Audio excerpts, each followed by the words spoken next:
शिक्षा मित्रों को लेकर कई तरह के पत्र वायरल हो रहे हैं, तो कहीं ऑडियो वायरल हो रहा है, तो कहीं वीडियो वायरल हो रहा है। लेकिन इसके पीछे की सच्चाई क्या है किसी को भी नहीं पता है। कोई कह रहा है कि मानदेय बढ़ के आने वाला है, तो कोई कह रहा है कि शिक्षा मित्रों का नियमितीकरण होने वाला है। लेकिन असलियत में क्या चीजें, ये तो शासन प्रशासन ही जानता है। लगातार उत्तर प्रदेशीय प्राथमिक शिक्षा मित्र संघ की बातचीत शासन प्रशासन से चल रही है, अधिकारियों से चल रही है, और उसमें साफ तौर पर यह कहा गया है कि उपचुनाव के तुरंत बाद समस्याओं का हल होगा। तो इस तरह की ऑडियोज और वीडियोज का कोई मतलब नहीं है, लेकिन फिर भी इन सारी चीजों से कहीं न कहीं शिक्षा मित्रों का मनोबल टूट रहा है और शिक्षा मित्र परेशान हो रहे हैं। फिलहाल इन सारी चीजों को लेकर, शिक्षा मित्रों को लेकर वायरल पत्र और ऑडियो पर प्रदेश महामंत्री सुशील कुमार यादव ने एक बड़ा खुलासा किया है। क्या है वो खुलासा, आप भी सुनिए। नमस्कार साथियों, अक्टूबर माह का मानदेय और एक ऑडियो वायरल हुआ और एक पत्र वायरल हुआ, उसको लेकर के हमारे साथियों ने पूछा कि इस पत्र का मतलब क्या है, इस ऑडियो में कितनी सच्चाई है। अक्टूबर माह का मानदेय की लिमिट जारी हो गई है। सरकार की मंशा थी,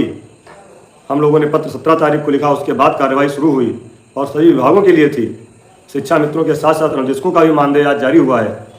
लेकिन जो मानदेय आज जारी हुआ है, या हो सकता है अगले सप्ताह जारी होता, लेकिन तब हमारे साथियों के खातों में मानदेय नहीं पहुंचता, यह हमें अच्छी तरह से पता है। इसके लिए हम लगातार जा रहे थे कि इस सप्ताह के अंत तक हर हाल में मानदेय जारी हो जाए, जिससे हमारे पास एक सप्ताह बच जाए, जिसमें हम लोग जनपदों में अपने जिला अध्यक्ष साथियों के माध्यम से एक एक शिक्षा मित्र साथी के खाते में कम से कम दीपावली से पहले मानदेय पहुंच जाए। इसलिए हम दौड़ रहे थे। साथियों, निसंदेह आज हमारे लगातार 7 दिन की मेहनत, संगठन के प्रयास से, अधिकारियों की संवेदना से मानदेय की लिमिट आज जारी हुई है।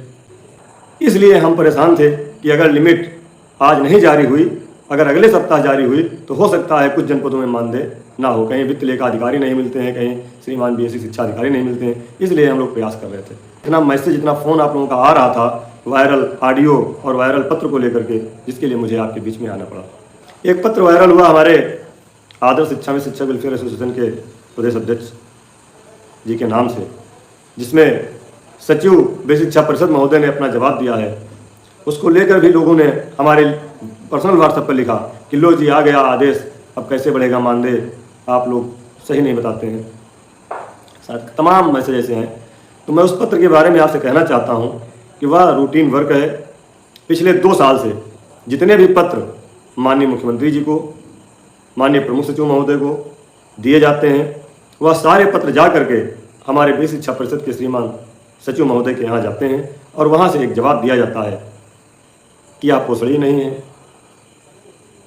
हमने 25 जुलाई 2017 के सुप्रीम कोर्ट के आदेश पर इस तरह कर दिया है, तो उनका जवाब देना लाजिम है। जो आज की व्यवस्था है, वह आज की व्यवस्था का जवाब देते हैं, ना कि वह जो होने वाला है या हो सकता है। कोई भी अधिकारी भविष्य के गर्त में क्या है, ये लिख करके नहीं दे सकता जब तक उस पर कोई सरकारी आदेश ना हो जाए। आप सभी लोग शिक्षित हैं, आखिर आप लोग यह बात क्यों नहीं समझते हैं? इतनी बातों को लेकर के आप क्यों उत्तेजित हो जाते हैं? और धन्य है हमारे वह साथी जो इस तरह की चीज़ों को वायरल करते हैं। आप पढ़ लीजिए, उसको समझ लीजिए, उसके बाद वायरल करिए अगर वायरल करने वाली है। एक साथी ने हमारे व्हाट्सएप पे आज लिखा, इस ऑडियो को सुन करके, एक ऑडियो जो वायरल हुआ है उसको लिखा है कि इसको सुन करके हमारे बहुत सारे साथी हताहत हो जाएंगे। अरे क्यों हो जाएंगे? ऐसी कौन सी बात है जो हताहत हो जाएंगे? साथियों, इस तरह की कोई बात नहीं लिखनी चाहिए और ना ही इस तरह का कोई गलत बयानबाजी आपको करना चाहिए। मैं एक बार वो ऑडियो आप लोगों को सुना देता हूं, क्योंकि उसमें कोई पुष्टि नहीं हो रही है कि इसमें कौन कौन लोग बात कर रहे हैं, और उस ऑडियो की पुष्टि हम भी नहीं करते हैं। और मैं आपको बताना चाहता हूं कि इस ऑडियो में शिक्षा मित्र से संबंधित ऐसी कोई भी बात अभी क्लियर नहीं हुई है कि कितना मानदेय होगा, क्या व्यवस्था होगी। हाँ, जो प्रपोजल अधिकारियों ने बनाया है, उस प्रपोजल पर अंतिम निर्णय माननीय मुख्यमंत्री जी की अध्यक्षता में बैठक होनी है, उसमें तय होगा। उसके बाद ही कोई जानकारी हम लोगों को सही मिल पाएगी। जो माननीय मुख्यमंत्री जी निर्णय लेंगे वही मान्य होगा, वही अधिकारी मानेंगे और वही हम पर लागू भी होगा। उसके बाद सारी चीज़ें क्लियर हो जाएंगी। माननीय मुख्यमंत्री जी के निर्णय लेने के बाद कोई भी उस पर 19-20 नहीं कर सकता।